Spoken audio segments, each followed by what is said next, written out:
번제. 모든 번제는 에덴 동산의 문 어귀에 그 기원을 두고 있다. 참고 창세기 4장 4절, 8장 20절. 그것은 에덴 동산의 문에서 십자가까지 이어졌고 인간이 유혹과 죄에 이속되어 있는 동안은 그 의미가 결코 상실되지 않을 것이다. 제물 전체를 번제단 위에서 태웠다. 레위기 1장 2절로 9절. 그것은 죄를 포기할 뿐 아니라 전 생애를 하나님을 섬기는 일에 바치는 것을 상징하는 것이었다. 족장 시대에 하나님의 백성은 어디로 가든지 거친 돌 제단을 쌓고 그 위에 번제물을 드렸다. 창세기 12장 7절로 8절, 13장 4절 18절, 35장 3절. 모든 세월 동안 애굽에서 종살이를 한 이스라엘이 너무나 우상 숭배에 물들어 있었으므로 여호와께서는 놋단을 회막들에 세우게 하셔서 각 처에서 가정의 가장이 번제물을 드리는 대신 그것을 성소로 가져오게 하여 하나님께서 지명하신 제사장들로 하여금 드리게 하셨다. 신명기 12장 5절로 6절. 성소 이외의 곳에서 번제물을 드려야 할 특별한 경우들이 있었다. 마치 다윗이 아라우나의 타작마당에서 드린 희생 제물과 엘리야가 갈멜산에서 잊지 못할 희생 제물을 드린 것과 같은 경우이다. 사무엘하 24장 18절로 25절, 열왕기상 18장 31절로 38절. 성경에 나오는 번제물의 이야기는 개인들이 자신의 죄를 멀리하고 그들의 생애와 그들이 가진 모든 것을 여호와를 섬기는 일에 바침으로써 하나님께 나아가는 놀라운 승리의 역사이다. 아브라함이 당한 믿음의 큰 시험은 모리아산 위에서 번제를 드릴 때 있었다. 창세기 22장 2절로 13절. 기드온의 놀라운 승리는 그가 여호와께 번제를 드렸던 때로부터 시작되었다. 그는 그 제물들을 드림으로써 그의 모든 것을 여호와의 지시하신 대로 제단에 바쳤다는 것을 보여주었다. 사사기 6장 21절로 28절. 전체를 드리는 번제는 하나님께서 자신의 영광을 위하여 사용하실 수 있는 각인의 생애가 나타내야 할 온전한 헌신에 대한 하나의 표상이었다. 바울은 다음의 말씀 속에서 실체의 성취를 촉구했다. 그러므로 형제들아, 내가 하나님의 모든 자비하심으로 너희를 권하노니 너희 몸을 하나님이 기뻐하시는 거룩한 산제사로 드리라. 이는 너희의 드릴 영적 예배니라. 로마서 12장 1절.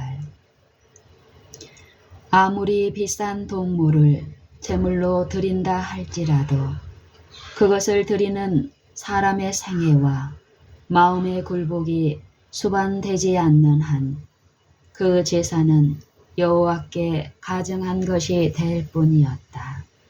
이사야 1장 10절로 11절, 아모스 5장 22절. 예수께서는 남에게 나타나기 위해 많은 예물을 바친 부자보다 충만한 사랑이 마음에서 우러나와서 바친 가난한 과부의 동전 2잎이 하늘에 보기에는 훨씬 가치가 있다고 하심으로써 이 원칙을 예증하셨다. 마가복음 12장 41절로 44절. 하나님께는 그분의 지상 사업을 수행하도록 하기 위해 그분의 백성이 바치는 헌금과 예물을 받으실 만한 향기로운 제물이요 하나님을 기쁘시게 한 것으로 여기신다. 빌립보서 4장 18절. 또한 그분은 자신의 백성의 모든 필요를 채워줄 것을 보증하신다.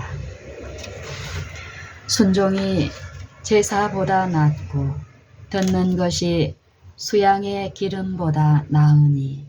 사무엘상 15장 22절. 전체를 드리는 번제는 죄를 위한 속죄물로 드려졌다. 레위기 9장 7절. 동물의 머리 위에 손을 얹고 자신의 죄를 고백하면서 제물을 드리는 개인은 만일 그 제물이 가축의 떼 중에서 가져온 것이라면 자신의 손으로 그것에 생명을 취했다. 레위기 1장 4절, 민수기 8장 12절. 만일 번제물이 새라면 제사장이 그 제물을 죽였다. 그리스도의 정결케 하시는 피를 상징하는 제물의 피는 놋단의 주변에 뿌렸다. 그리고 제물은 번제단 위에서 태웠다.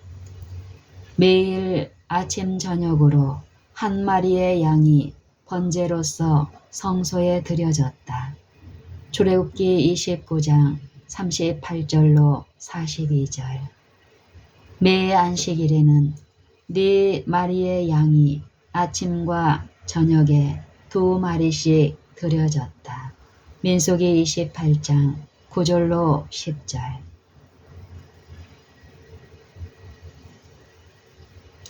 이 희생 제물은 매 아침과 저녁에 하나님을 섬기는 일에 있어서 온 회중의 제 헌신을 상징하는 것이었다. 이제는 그림자가 실물을 만났으므로 아침 저녁으로 번제를 드린다고 하는 것은 실속 없는 비웃음거리가 될 것이다. 그러나 표상은 그 의미의 중요성을 상실하지 않고 우리를 위한 교훈들을 담고 있다. 왜냐하면 또 마음을 다하고 지혜를 다하고 힘을 다하여 하나님을 사랑하는 것과 또 이웃을 제 몸과 같이 사랑하는 것이 전체로 드리는 모든 번제물과 기타 제물보다 낫기 때문이다. 마가복음 12장 33절. 하나님과 우리의 이웃에 대한 사랑으로 충만한 마음은 항상 하나님께서 받으실 만한 예물이다. 이러한 마음의 상태를 유지하기 위하여는 그 마음이 하나님의 말씀으로 채워져 있어야 한다. 시편 119편 11절. 하나님께서는 번제보다 하나님을 아는 것을 원하신다. 하나님께서는 번제보다 하나님을 아는 것을 원하신다. 호세아 6장 6절. 이기적인 유익을 희생하기를 즐겨하고 아침 저녁으로 충분한 시간을 내어서 하나님의 말씀을 연구하는 사람은 언제나 전체로 드리는 모든 번제나 기타 제물보다 훨씬 더 간합될 만 해왔고 또 앞으로도 언제나 그러한 마음의 사랑을 체험하게 될 것이다. 표상과 실체. 레위기 1장 9절. 하나님께 드린 희생 제물은 여호와께 향기로 간합되었다. 에베소서 5장 2절.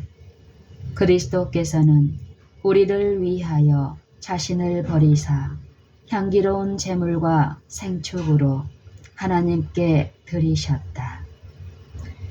출애굽기 29장 38절로 43절. 하나님은 자신의 백성이 번제를 드릴 때 만나셨고 그들은 그분의 임재로 거룩하게 되었다. 히브리서 10장 10절. 예수 그리스도의 몸을 단번에 들이심으로 말미암아 우리가 거룩함을 얻었노라.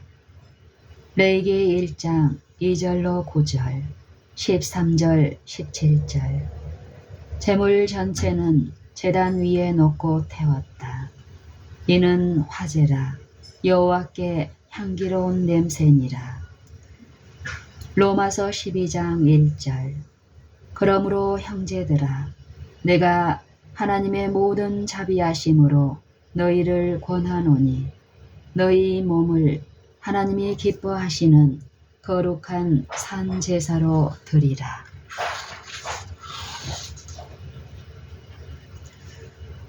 완전하신 희생 제물.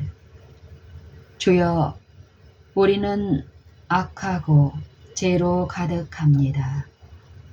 출생할 때부터 거룩하지 못하고 부정합니다. 그의 죄된 타락이 인류를 부패시키고 우리 모두를 더럽히는 그 사람에게서 태어났습니다. 보십시오. 우리가 당신의 면전에 엎드리는 것은 우리의 유일한 피난처는 당신의 은혜이기 때문입니다. 외적인 형식이 우리를 깨끗게 하지 못함은 문둥병이 속으로 깊숙이 퍼져 있기 때문입니다.